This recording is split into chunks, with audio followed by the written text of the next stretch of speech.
আজকের পর্ব 17 নম্বর। আমি এখন কথা বলবো ঠাকুরগাঁও কেন্দ্রীয় জামে মসজিদের প্রধান ইমাম জনাব খলিলুর রহমান সাহেবের সাথে। আসসালামু আলাইকুম। ওয়ালাইকুম সালাম। আজকে কিসের উপরে আলোচনা করব? আজকে আলোচনা হয়েছে আদর্শ পরিবার। আদর্শ পরিবার হলো আদর্শ সমাজ গঠনের মূল ভিত্তি, আদর্শ রাষ্ট্র গঠনের মূল ভিত্তি। এই জন্য আদর্শ সমাজ, আদর্শ রাষ্ট্র গঠন করতে গেলে আমাদেরকে পরিবারের লোক যারা, তাদেরকে কোরআন হাদিসের আলোকে জীবনযাপন পরিচালনা করতে পারলেই আমরা আদর্শ সমাজ, আদর্শ রাষ্ট্র গঠন করতে সক্ষম হব। এই জন্য প্রতিটি পরিবার আল্লাহর কোরআন সুন্নাহ মোতাবেক পরিচালনা করা উচিত। নামাজ কায়েম করা, সত্য কথা বলা, তারপরে আপনার নৈতিক শিক্ষা, বড়দের সম্মান, ছোটদের স্নেহ, এগুলো করলেই আমাদের আদর্শ পরিবার গঠন হবে। আল্লাহ আমাদের সবাইকে তৌফিক দান করবে। আসসালামু আলাইকুম। ওয়ালাইকুম আসসালাম।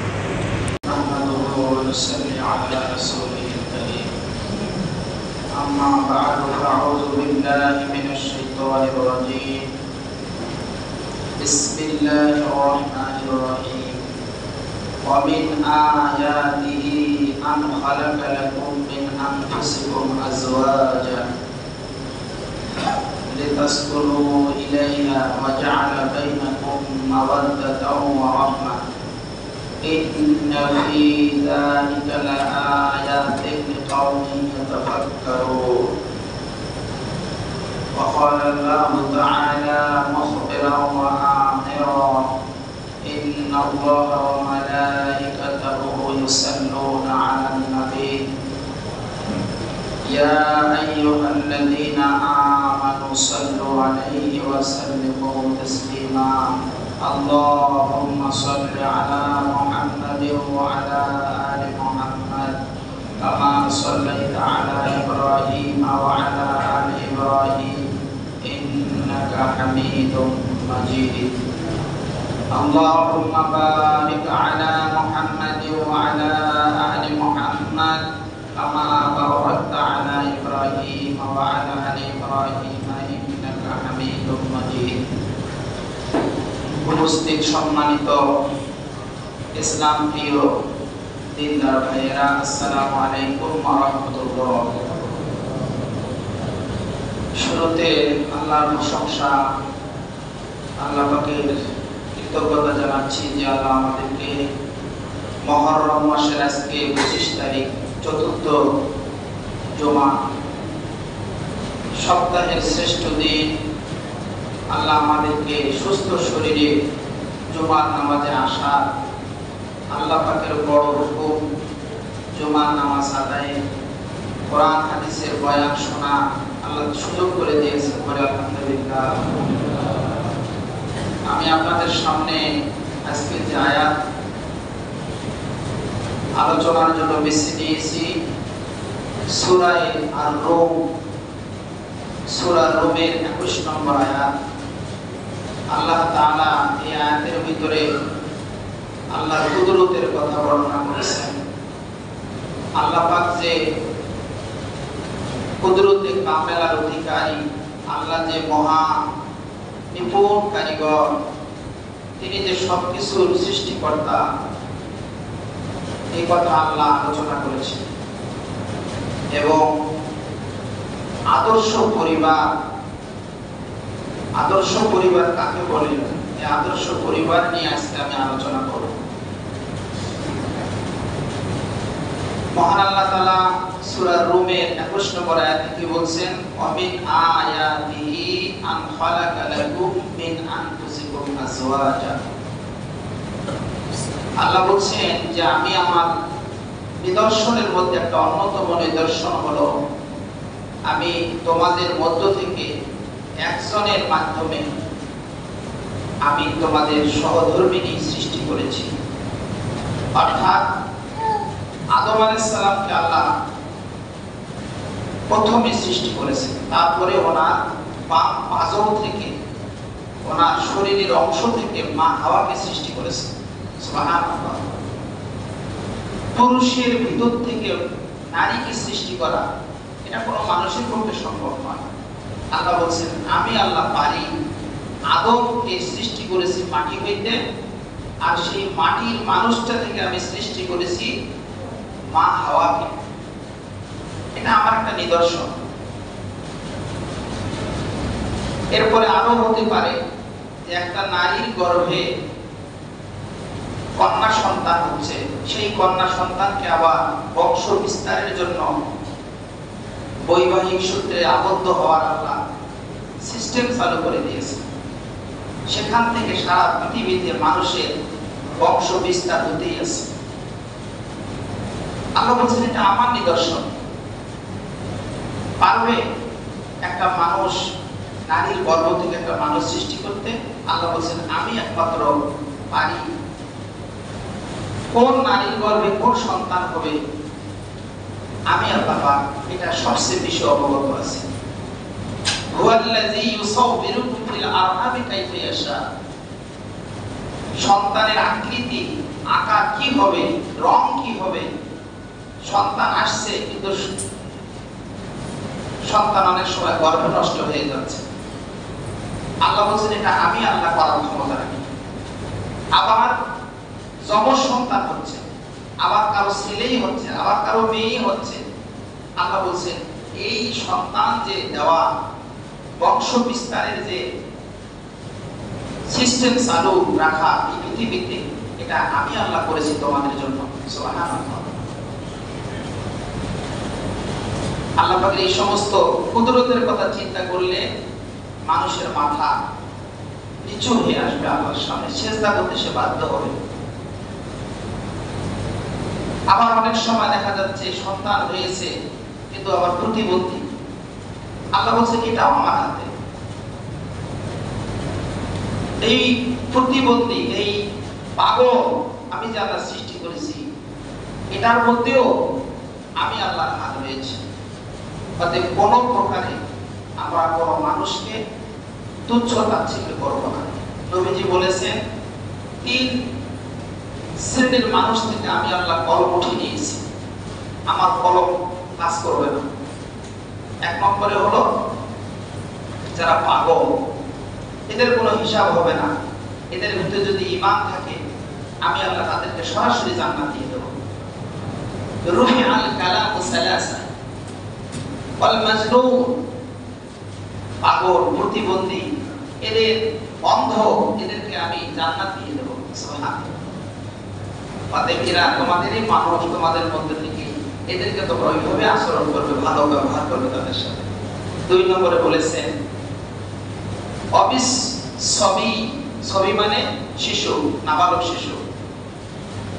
অনেক সময় তারা মসজিদে আসে, আমাদের বাসা বাড়িতে থাকে, নামাজের সময় সামনে সিজদার স্থানে যা বসে থাকে। এদেরকে রাগ করা যাবে না। নবীজি বলেছেন যে এরা যদি কোনো অসামঞ্জস্য কাজ করে তোমাদের দেখো, তো তোমরা তাদের প্রতি রাগ করিও না। আল্লাহ এদেরকে মাফ করে দিয়েছে, শিশুদেরকে মাফ করে দিয়েছে। এদের কোনো হিসাব লেখা হবে না আমল নামা। একটা ছেলে মনে করেন আসছে শিশু নামাজে বাবার সাথে, ভাইয়ের সাথে, সে একটু আওয়াজ করতেছে, দৌড়াদৌড়ি করতেছে, আস্তে করে তাকে শালীনভাবে তাকে বোঝাইতে হবে বাবা বসো। কেন? সে যদি অপরাধ করে আল্লাহ লিখবে না, কিন্তু আমি যদি অপরাধ করি এই গুনাহটা আল্লাহ লিখবে। 3 নম্বরে ঘুমন্ত ব্যক্তি ও আনিন নায়েম। ঘুমন্ত অবস্থায় মানুষের কোনো গুনাহ লেখা হয় না, সওয়াবও লেখা হয় না। ঘুমন্ত ব্যক্তির উপরে কোনো শরীয়তের হুকুম নাই। আপনি ঘুমাইছেন, ঘুমের ঘরে আপনি বাস আপনার সব কলম বন্ধ হয়ে গেছে, মনকির কলম বন্ধ হয়ে গেছে। আল্লাহ বলছে এদের 3 শ্রেণীর মানুষ থেকে আমি কলম উঠে নিয়েছি। 1 নম্বরে কি বললাম? পাগল, প্রতিবন্ধী। 2 নম্বরে শিশু। 3 নম্বরে ঘুমন্ত ব্যক্তি। এদের আল্লাহ কোনো হিসাব দিবে না। তাই বলে দোয়া দরুদ পড়ে ঘুমাইলে ওই ঘুমটা আল্লাহ ইবাদত হিসেবে কবুল করবে। সুবহানাল্লাহ। দোয়া দরুদ পড়ে, কালেমা শরীফ পড়তে, সাইকুল পড়ে, আল্লাহ আল্লাহ লা ইলাহা ইল্লাল্লাহ আস্তাগফিরুল্লাহ, এগুলো পড়ে পড়ে ঘুমাবেন। ঘুম আসতেছে না, দোয়া দরুদ পড়বে, দেখবেন ঘুম চলে আসছে। এটা আল্লাহ পাকের একটা সাকিনা নাযিল হয় আসমান থেকে কলবের মধ্যে। আজকের যে আমার আলোচনার বিষয়বস্তু ছিল আদর্শ পরিবার। আদর্শ পরিবার কি? স্বামী স্ত্রী, ছেলে মেয়ে, পিতা মাতা, দাদা দাদি, এদেরকে নিয়ে যে পরিবার গঠিত হয় এটাকে বলা হয় পরিবার। আর এই পরিবারের একটা গ্রুপ, এই গ্রুপের একটা আদর্শ আছে। আদর্শ পরিবার কাকে বলে? যে এই পরিবারের মধ্যে শান্তি, শৃঙ্খলা, নামাজ, পর্দা,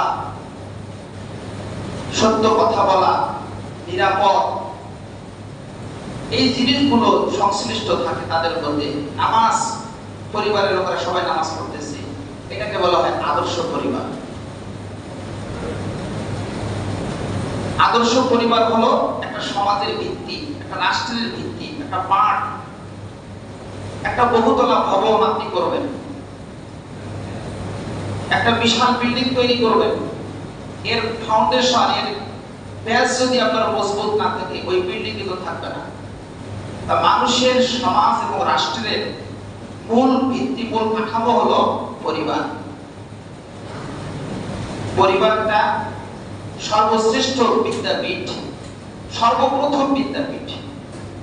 আপনার আমার ছেলে মেয়েকে শৈশবকালে ছোট্টতে যা শিখাবেন এটা বড় হয়েও তার ভিতরে সেই জিনিসটার উপরে সে অবিচল থাকবে। আপনি মিথ্যা কথা শিখাবেন না, দেখবেন সে মিথ্যা কোনোদিন বলবে না। মিথ্যা যেখানে বলা হবে ওখান থেকে সে সরে আসবে বড় হলে। হবে সকালবেলায় মানুষ যেটা খায় সারাদিন ওটা ঢেকুর চলতেই থাকে। মানে কি? এটা উদাহরণ, একটা এক্সাম্পল। আপনি আপনার পরিবারের বাচ্চাদেরকে, শিশুদেরকে যেটা শিখাবেন দেখবেন বড় হয়েও সেটার উপরে সে অভ্যস্ত থাকবে। আমার কথাই বলি, আমি ছোট্ট, এটা মানে অহংকার না, ফখর না, শুকরান বলতেছি। আমি ছোট্টবেলা থেকে ক্লাস 3 যখন পড়তাম তখন থেকে আমার আব্বার সাথে আমি 5 ওয়াক্ত নামাজ পড়তাম। এখনো আমি 5 ওয়াক্ত নামাজের উপর অবিচল আল্লাহ রেখেছে, অভ্যস্ত হয়ে গেছি। মানে কি? মানে হলো ওই যে ছোটবেলার অভ্যাস। 1 ওয়াক্ত নামাজ যদি দেরি হয় ছটফট করে মন। মানে ওই বাবার কাছ থেকে শেখার যে আমার ভিতরে যে প্র্যাকটিসটা চালু আছে এটা অবিচল থাকবে। ঠিক আপনার আমার সন্তানদেরকে আপনি নামাজ পড়ে, বাবা তুমি নামাজ পড়ো, নামাজ পড়ো আমার সঙ্গে, চলো মসজিদে যাই, চলো 2 রাকাত ফরজ, 4 রাকাত ফরজ ফজরের নামাজ আদায় করি। মেয়েকে ডাক দিবেন, মা পড়ো। হাদিসের মধ্যে আসছে যে রাসূল পাক সাল্লাল্লাহু আলাইহি ওয়াসাল্লাম বলছেন ওই পরিবারের উপরে আল্লাহর রহমত নাযিল হয়।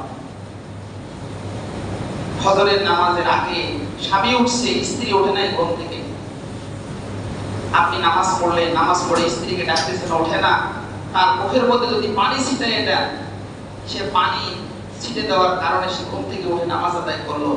আবার স্বামী উঠতেছে না ঘুম থেকে, স্ত্রী যদি উঠে নামাজ পড়ে, স্বামীকে বারবার বলতেছে ওঠে নামাজ পড়ো, না উঠে উঠতেছে না, একটু পানি মুখের মধ্যে ছিটা দিল, আল্লাহ রাসূল বলছেন এই পরিবারটার উপরে আল্লাহর রহমত নাযিল হয়।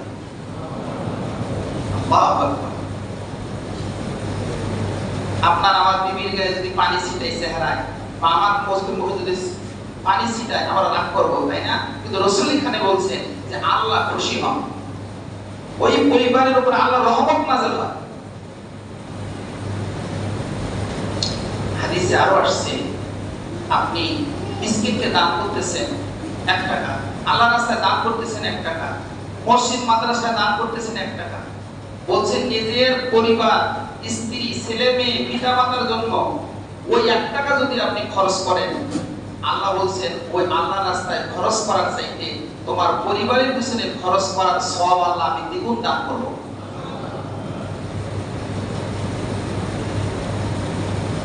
আজকে আমাদের পরিবারটাকে সাজাতে হবে ইসলামের আলোকে, ইসলামের আদলে।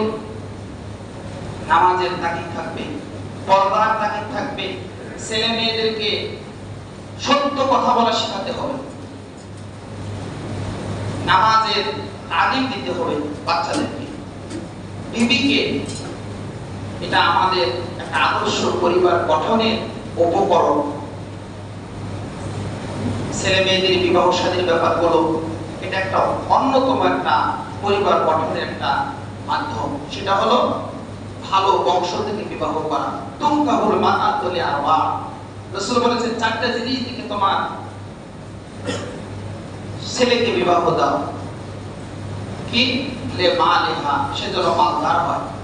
লে জামালিহা, তার জন্য চেহারা সুন্দর হয়। ওয়া হাসাবিহা, তার বংশ পরিচয় যেন ভালো হয়। ওয়ালে দীনিহা, দিনদারি যেন থাকে, পরহেজগারি যেন থাকে। সাহাবীরা বলছেন ইয়া রাসূলুল্লাহ, চারটাই তো থাকে না ফুলফিল, কিছুটা হলেও ঘাটতি থাকে ছেলে মেয়েদের বিবাহের ব্যাপারে। সম্পদ নাই, গরিব, কিন্তু মেয়েটা খুব ভদ্র, নম্র, নামাজি, পর্দাশীল। ছেলে খুব সুন্দর নয়, কালো দেখতে, কিন্তু ছেলেটা নামাজি। রাসূল বলেছেন তুমি যেই মেয়ে, যেই ছেলের মধ্যে দিনদারি আছে, পরহেজগারি আছে, এটাকে তুমি প্রাধান্য দাও। সুবহানাল্লাহ। ছেলে মেয়েদের বিবাহের ক্ষেত্রে আপনি চারটা পাবেন না, একটু না একটু ঘাটতি থাকবে। সেক্ষেত্রে রাসূল বলেছেন যার ভিতর দ্বীন আছে, ইসলাম আছে, পর্দা আছে, তেলাওয়াত আছে, নামাজ আছে, ওই পরিবারটাকে তুমি বেশি বৈবাহিক ক্ষেত্রে প্রায়োরিটি দাও। আমরা দিনদারিটাকে প্রাধান্য বর্তমানে আমরা একটু কমই দিয়ে থাকি। এটা আমাদের অনুচিত, হাদিসের সাথে আমাদের সামঞ্জস্য হচ্ছে না। এজন্য সবসময় আমরা খেয়াল রাখবো যে যেই ঘরে দিনদারি, পরহেজগারি আছে, সেই ঘরে আত্মীয়তা করা। এরপরে আপনি আমি বিবাহের ক্ষেত্রে আপনার আমার জীবনে এটা একটা বিরাট পার একটা অংশ। বিবাহটা যেন বৈধ পন্থায় হয়। আল্লাহ রাসূল বলেছেন যে যৌবনের জৈবিক চাহিদার কারণে যদি কেউ অন্যায়ভাবে, অবৈধভাবে কোন নারীর সঙ্গে মেলামেশা করে, অথবা নারী কোন পুরুষের সঙ্গে মেলামেশা করে, এটা যেমন কবিরা গুনাহ, এটা যেমন মারাত্মক গুনাহ, ঠিক বৈধ পন্থায় স্বামী স্ত্রী যদি মিলন করে, আল্লাহ তাআলা তার চেয়ে বেশি সওয়াব দান করবেন। সুবহানাল্লাহ। এটা সওয়াবের কাজ। এটা জিনিস আমাদেরকে খেয়াল রাখতে হবে যে বৈবাহিক ভালো হালাল পন্থায় ছেলে মেয়েদের নিজের বিবাহ শাদী করে বংশ বিস্তার করা, একটা পরিবারকে গঠন করা। কোন কোন শ্রেণীর মেয়েকে বিবাহ করা হারাম আল্লাহ কোরআনে বলে দিয়েছে সূরা নিসার মধ্যে, সেটা আমাদেরকে জানতে হবে। এই ইলম থাকাটাও আমাদের ফরজ। নিজে না জানলে ওলামা ইকরামদের কাছ থেকে জানতে হবে যে কোন কোন বংশের লোককে বিবাহ করা যাবে আর কোন কোন বংশের লোককে বিবাহ করা যাবে না, বা কোন আত্মীয়র মধ্যে কার সঙ্গে বিবাহ জায়েজ আছে। এক লোক বিবাহ করেছে বোনের মেয়ের মেয়েকে, নাতনি হচ্ছেন, নাতনিকে বিবাহ করা হারাম। বাস সে না জানি এটা করছে, পরে বাস তাহলে সে বেবিচারের গুনাহ করলো না। এই যে জিনিসগুলো, এই ফলগুলো, এই ভুলগুলো আমাদেরকে জানতে হবে যে না, এই বংশে বোনের সিলসিলায় যত নিচে গেছে এদেরকে বিবাহ করা হারাম, মায়ের সিলসিলায় যত গেছে এটা বিবাহ করা হারাম, মাকে, নানীকে, খালাকে বিবাহ করা হারাম। এগুলো জানতে হবে। আদর্শ পরিবার গঠনের আগে আপনাকে এই জিনিসগুলো আমাকে চিন্তা করতে হবে। আদর্শ পরিবারের আর কি উপকরণ? যেমন ধরেন শিক্ষা। একটা বাচ্চাকে আপনি আমি যখন তালিম তরবিয়ত দেব ছোটবেলায়, আমাদের শিক্ষাটা হতে হবে ইসলামী শিক্ষা। প্রথমে বাচ্চাকে শিক্ষা দিতে হবে লা ইলাহা ইল্লাল্লাহ। এই লা ইলাহা ইল্লাল্লাহ সাহাবারা বলতেন, আমরা আমাদের বাচ্চাদেরকে সর্বপ্রথম কলেমা লা ইলাহা ইল্লাল্লাহ শিক্ষা দিয়েছি। আমরা কি শিক্ষা দেই? আমরা শিক্ষা দেই কবিতা, ছড়া, কি বলেন না, সালামের পরিবর্তে টাটা শিক্ষা দেই, টাটা টাটা না, বলতে হবে আসসালামু আলাইকুম। মেহমান গেছে, ছেলেকে বলতে হবে নাতিকে বলতে হবে, নাতনিকে বলতে হবে সালাম দাও, আসসালামু আলাইকুম। এই যে শিক্ষাটা, এটা থাকি যাবে তার আজীবন, অবিচল থাকি যাবে। যে বড়দেরকে দেখলে সালাম দিতে হয়, ছোটদেরকে স্নেহ করতে হয়। আজকে আমাদের পারিবারিক বন্ধনগুলো আস্তে আস্তে ছিন্ন হয়ে যাচ্ছে। এক সময় দেখেছি আমরা দাদা দাদি, স্বামী স্ত্রী, দেবর ননদ একটি পরিবারে থাকতো, কোনো গুনাহ হতো না। গুনাহ হওয়ার কোনো সম্ভাবনা নেই। যৌথ পরিবারে কোনো গুনাহ হয় না সহজে। একক পরিবারে শয়তান ধোঁকা দেয়। একটু ফেসবুক চালাও, একটু অন্য নারীর সাথে কথা বলো, অন্য বন্ধুর সাথে কথা বলো, শয়তান ধোঁকা দেয় মানুষকে। আর যখন যৌথ পরিবার থাকে, বাবা মা, ছেলে মেয়ে, দাদা দাদি, হ্যাঁ, সবাই মিলে যখন একটা পরিবারে অবস্থান করে, দেখবেন সহজে শয়তান ধোঁকা দিতে পারে না। আজকে আমরা ইউরোপিয়ান কান্ট্রির মতো হয়ে যাচ্ছে আস্তে আস্তে। আমাদের একক পরিবারে আমরা থাকতে খুব অভ্যস্ত হয়ে গেছি। বিবাহ শাদীর পরে ছেলে মেয়ে জুদা হচ্ছে, আলাদা হচ্ছে। শ্বশুর শাশুড়ির সাথে কোনো সম্পর্ক নাই, মা বাবার সাথে কোনো সম্পর্ক নাই। এতে কি হচ্ছে? আমাদের অমানবিক, অনৈতিক, অসামাজিক, মূল্যবোধহীন কার্যকলাপে আমাদের আজকে পরিবারগুলো অভ্যস্ত হয়ে পড়তেছে। এই জন্য ইসলাম কি বলে এটা আমাদেরকে ফলো করতে হবে। রাসূল পাক সাল্লাল্লাহু আলাইহি ওয়াসাল্লাম বলছেন, ইয়া আইয়ুহাল্লাযীনা আমানু কু আনফুসাকুম ওয়া আহলিকুম নারা।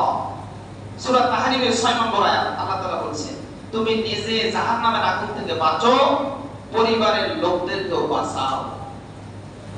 পরিবারের লোকদেরকে আল্লাহ এখানে ইনক্লুড করলেন কেন? এই পরিবারের লোকগুলো আপনার অধীনস্থ।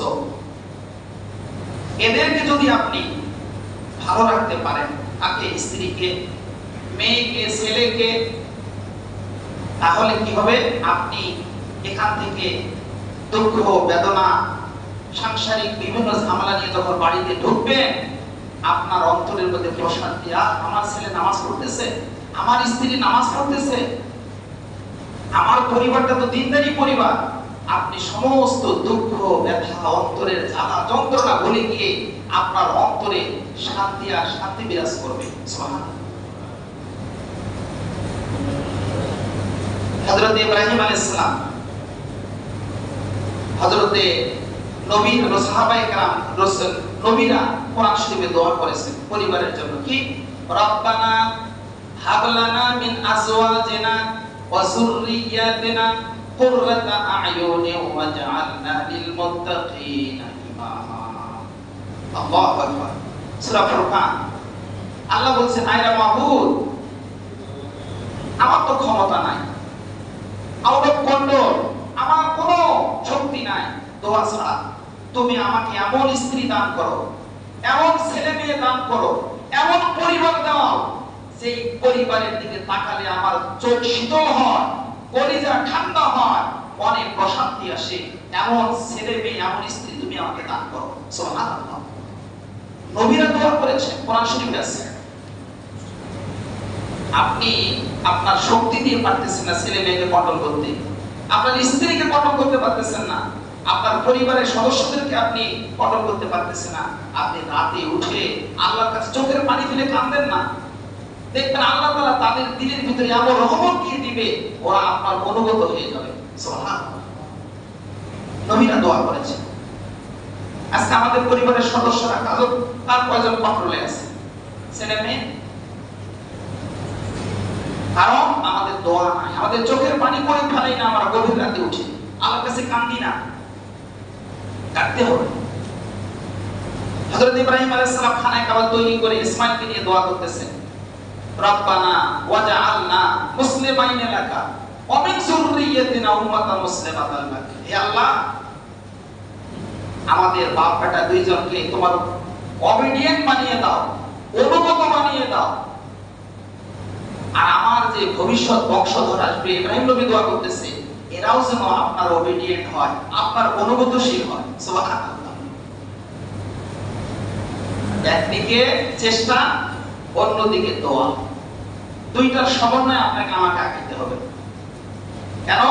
এই বর্তমান যে পরিবর্তন, সময়ের পরিবর্তন, দেশের পরিবর্তন, আবহাওয়ার পরিবর্তন, মানুষের কালচারের পরিবর্তন, এই পরিবর্তনে আপনি পারবেন না কন্ট্রোল করতে। আপনাকে দোয়ার মাধ্যমে কিছু টাকাতে হবে। কি করবেন? আপনি ছেলেকে মোবাইল কিনে দিচ্ছেন, দামি মোবাইল, কাজ মোবাইল। আপনার ছেলে ঘরে বসে কি দেখতেছে আপনি তো জানেন না। কি জানেন কি? এই জন্য আল্লাহর কাছে দোয়া করতে হবে, আল্লাহ আমার ছেলের দিলের ভিতরে তুমি হেদায়েত দাও, আমার ছেলেকে তুমি নামাজি বানাও, আমার ছেলেকে সত্য মিথ্যার পার্থক্যকারী বানাও। বলি সুবহানাল্লাহ। তাহলে আপনি আমি এই সমাজের একজন আলাদা ব্যক্তি না, এই সমাজে আপনাকে আমাকে থাকতে হবে। আর এই সমাজে থেকেই আপনাকে আমাকে আল্লাহর কাছে সাহায্য চাইতে হবে, যেভাবে নবীরা সাহায্য চেয়েছেন।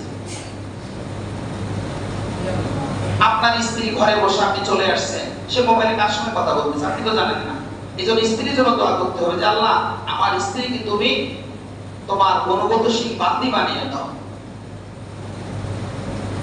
আল্লাহ রাসূল কি বলছেন? কোরআন শরীফে সূরা নিসা একটা আয়াতে আসছে, স্বামী স্ত্রী তোমার যদি মনোমালিন্য হয়, তুমি তোমার পছন্দের বাইরে সে কাজ করতেছে, তুমি একটু ধৈর্যশীল হও। ভাইয়ের কানে তোমার যদি অপছন্দ লাগে, তাহলে তুমি ফাসা আন তাকরাহু শাইয়ান ওয়া ইয়াজআলুল্লাহু ফীহি খায়রান কাসীরা। আজকে আমাদের সমাজে দেখেন, পরিবারে যারা স্বামী স্ত্রী আমাদের মধ্যে প্রায় কোনো মনোমালিন্য হয়। আপনি একটা কাজ করতেছেন, সে ওনার পছন্দ না, সেটা করতেছে আপনার পছন্দ না। এই অবস্থা আপনি কি করবেন? ডিভোর্স দেবেন নাকি বিবিকে? না। আল্লাহ কোরআনে বলছেন তুমি ধৈর্য ধারণ করো। হতে পারে তোমার অপছন্দটা ওইখানে আল্লাহ অনেক কল্যাণ নিহিত রেখেছেন। সুবহানাল্লাহ। এজন্য স্বামী স্ত্রী আপনাকে সবাইকে একটা খেয়াল রাখতে হবে, ধৈর্যশীল হতে হবে। এক পক্ষ পক্ষকে আপনাকে ধৈর্য ধারণ করতে হবে, সবর করতে হবে, আল্লাহর কাছে সাহায্য চাইতে হবে, আল্লাহ আমার বিবিকে তুমি হিদায়াত করো। অথবা স্বামী যদি বিপদে যায়, স্ত্রীকে দোয়া করতে হবে, আল্লাহ আমার স্বামীকে তুমি হিদায়াত করো, সবর করতে হবে। আমরা অনেক সময় গরম মাথায় মুখ দিয়ে অশালীন কথা বলি, এতে আত্মীয়তার সম্পর্ক ছিন্ন হয়ে যায়। আর রাসূল কি বলেছেন? লা ইয়াদখুলুল জান্নাতা কাতিউর রাহিম, আত্মীয়তার সম্পর্ক বিচ্ছিন্নকারী জান্নাতে প্রবেশ করবে না। আজকে আমাদের আদর্শ পরিবার গঠন করার জন্য আমাদেরকে ইসলামকে বেছে নিতে হবে, কোরআন হাদিসকে বেছে নিতে হবে, আল্লাহ রাসূলের আদর্শকে বেছে নিতে হবে। আমরা 5 ওয়াক্ত নামাজ নিজে পড়ব, স্ত্রী ছেলে মেয়ে তাদেরকে নামাজের তাকিদ দেব, আর ইসলামের সুমহান আদর্শগুলো পালন করার চেষ্টা করব। সেটা হলো বড়দেরকে দেখলে সালাম দেব, সম্মান শ্রদ্ধা করব, ছোটদেরকে স্নেহ আদর দিয়ে ভালোবাসা দিয়ে তাদের সঙ্গে আমরা মিশে থাকবো, সব সময় সত্য কথা বলার অভ্যাস করব পরিবারের লোকদেরকে। আপনি কি জানেন, আপনি যখন কোনোদিন মিথ্যা কথা বলবেন, আপনার স্ত্রী যদি জানে, কোন কারণবশত স্ত্রীর সঙ্গে যদি আপনার মনোমালিন্য হয়, ওই দুর্বল পয়েন্টে আপনাকে আঘাত করবে সে, আপনি কথা বলতে পারবেন না, কথা বলতে পারবেন না, জবান বন্ধ হয়ে যাবে যে আমার দুর্বলতা আমার স্ত্রী জানে।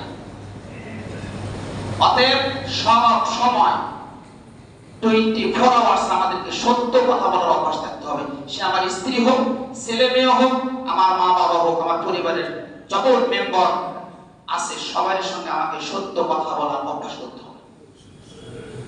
আমি সত্য একটা মিথ্যা কথা বলবো। এই যে আপনার আমার পরিবার, আদর্শ পরিবার গঠনের যে উপকরণগুলো, এগুলো আমাদেরকে দৈনিক আত্মস্থ করতে হবে। আল্লাহ পাক কোরআন শরীফের মধ্যে বলেছেন যে যারা আদর্শ পরিবার, নামাজি দিনদার পরিবার, এদের উপরে আমি আল্লাহর রহমত নাযিল হয়। সুবহানাল্লাহ।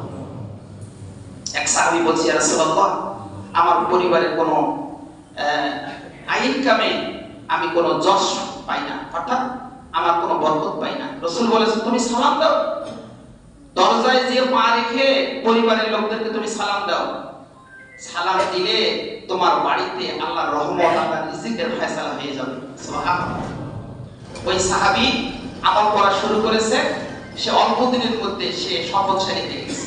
সুবহানাল্লাহ। আল্লাহ পাক আমাদের সবাইকে আদর্শ পরিবার নিয়ে বেঁচে থাকার তৌফিক দান করুন। আল্লাহুম্মা আমিন। আল্লাহুম্মা আমিন। রব্বানা তাকাব্বাল মিন্না ইন্নাকা আনতাস সামিউল আলিম ওয়া তুব আলাইনা ইন্নাকা আনতাত তাওয়াবুর রহিম। আয় আল্লাহ, তুমি রহমান, তুমি গফফার, তুমি সত্তার। আল্লাহ তুমি শাহী, তুমি কাদির। আল্লাহ তোমার এই নামের ওসিলায় আমাদের পরিবারের প্রত্যেকটি সদস্যকে নামাজি দিনদার বানিয়ে দাও। আল্লাহ সবাইকে তোমার অনুগতশীল বান্দা বান্দি বানিয়ে দাও। আল্লাহ আমাদের চোখ যেন শীতল হয় এমন সন্তান, এমন স্ত্রী, এমন পরিবার আমাদেরকে তুমি দান করো। সুবহান রাব্বিকা রাব্বিল ইজ্জাতি আম্মা ইয়াসিফুন ওয়া সালামুন আলাল মুরসালিন ওয়ালহামদুলিল্লাহি রাব্বিল আলামিন।